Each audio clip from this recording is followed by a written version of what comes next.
दोस्तों, आप क्लास 10 में पढ़ते हैं, बोर्ड एग्जाम 2026 की तैयारी में लगे हुए हैं और अभी तक आपके मैथ की तैयारी सही ढंग से नहीं हो पाई है।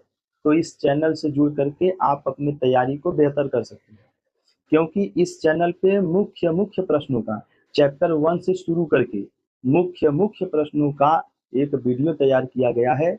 और वो प्रश्न पिछले बार भी आते रहे हैं और आगे भी आ सकते हैं। तो यदि आपने इन प्रश्नों को अच्छे से तैयार कर लिया तो एक बहुत अच्छा स्कोर आप एग्जाम में पा सकते हैं। ठीक है, तो देखिए यहाँ पे दो मुख्य प्रश्न क्या है। पहला देखिए प्रश्न क्या है, यह देखिए पहला प्रश्न है। प्रश्न एक क्या कह रहा है? प्रश्न एक कह रहा है, दिखाइए कि 7√5 एक अपरिमेय संख्या है। यह प्रश्न आया हुआ है। ठीक है, यह प्रश्न आ चुका है। दिखाइए कि 7√5 एक अपरिमेय संख्या है। अब इसको कैसे दिखाएंगे?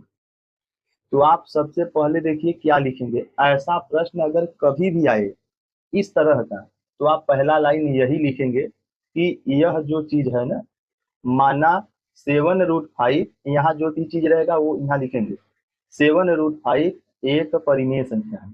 अपरिमेय दिखाना है तो आप इसे परिमेय मान लेंगे। मानिए यह एक परिमेय संख्या है। ठीक है, ये लाइन आप लिखने के बाद आप यह लिखेंगे। अगर आपने इसको परिमेय संख्या मान लिया तब परिमेय संख्या जितनी भी होती है वो बटे में होती है।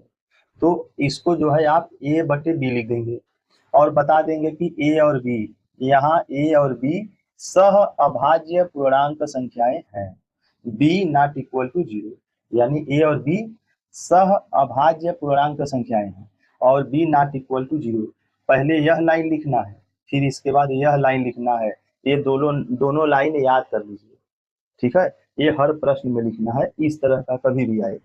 अब सुनिए, इसके बाद क्या करना है आपका काम, अंडर रूट यानी करड़ी में जो संख्या है उसको अलग करना है और बिना करड़ी वाला अलग करना है। तो हम इसमें 7 से भाग दे देंगे। ठीक है, इसमें हम क्या करेंगे, 7 से भाग दे देंगे तो हमारा अंडर रूट अलग हो जाएगा। तो देखिए 7√5, अब इसमें 7 से भाग दे देंगे। अब 7 से भाग देने का खाली मतलब ये है ना कि अंडर रूट को अलग करना है। तो देखिए इससे ही कट जाएगा, तो हम लोगों का क्या बच जाएगा, यह हो जाएगा अंडर रूट 5 और इधर हो जाएगा a/7b। ठीक है, अब देखिए यह क्या होता है, अंडर रूट में जितनी भी संख्याएं होती, बात समझ लीजिए, अंडर रूट में जितनी भी संख्याएं होती है वो अपरिमेय होती है, अपरिमेय। और यह जो बटे में है यह पूर्णांक है। अब यह भी पूर्णांक रहेगा, क्योंकि किसी भी पूर्णांक में पूर्णांक का गुणा किया जाएगा तब पूर्णांक रहेगा, तब पूर्णांक बटे पूर्णांक परिमेय संख्या होती है, तो इसे हम परिमेय लिखेंगे। मेन बात देखिए क्या है इसमें, यहाँ पर सुन समझिए बात। यह अपरिमेय संख्या है, अंडर रूट के अंदर जितनी भी अभाज्य संख्याएं होती है वो सब अपरिमेय होती है। तो यह अपरिमेय संख्या हो गया और यह परिमेय संख्या। जरा सोच के बताइए, कभी भी अपरिमेय संख्या और परिमेय संख्या बराबर हो सकती है? तो कभी नहीं हो सकती है।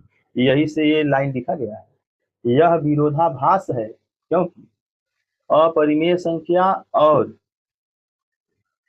क्योंकि अपरिमेय, देखिए यहाँ पर बात समझिए, यह बात क्यों लिखा जाए, यह विरोधाभास है क्योंकि अपरिमेय संख्या और परिमेय संख्या बराबर नहीं हो सकती। तो यहाँ पे लिखना है, देखिए अंडर रूट 5 अपरिमेय संख्या है और a/7b, a/7b क्या है, परिमेय संख्या है। देखिए यहाँ पे अंडर रूट 5 अपरिमेय संख्या है। यहाँ पर अब ध्यान से देखिए, यह अंडर रूट 5 अपरिमेय संख्या हो गई और a/7b परिमेय संख्या हो गई। और कभी भी अपरिमेय संख्या और परिमेय संख्या बराबर नहीं हो सकती है, इसलिए यह लाइन लिखा गया है। यह विरोधाभास है क्योंकि अंडर रूट 5 अपरिमेय संख्या है और a/7b परिमेय संख्या है। तो यह अपरिमेय यह परिमेय कभी भी बराबर नहीं हो सकती है। अतः हमारा मानना कि 7√5 एक परिमेय संख्या है, गलत हो गया। ठीक है, हमने क्या माना था, 7√5 एक अपरिमेय संख्या।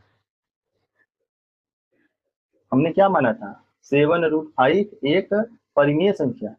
तो परिमेय संख्या मानना हमारा गलत हो गया, क्योंकि उसके मानने से लास्ट में प्रॉब्लम आ रहा है, लास्ट में दिक्कत हो रहा है, ऐसा चीज आ रहा है जो कि एक्सेप्टेबल नहीं है, वह विरोधाभास हो गया। तो अतः हमारा मानना कि 7√5 एक परिमेय संख्या है, गलत हो गया। इसलिए इसलिए 7√5 एक अपरिमेय संख्या है, यह सिद्ध हो गया। ठीक है, तो आई होप आपको यह प्रश्न अच्छे से समझ में आ गया होगा। अगर यह प्रश्न अच्छे से समझ में आ गया है तो वीडियो को लाइक करके चैनल को सब्सक्राइब कर लीजिएगा और दोस्तों में शेयर जरूर कर दीजिएगा, क्योंकि इस चैनल पे इस तरह के प्रश्न हमेशा मिलते रहेंगे। मिलते हैं नेक्स्ट वीडियो में, तब तक के लिए जय हिंद।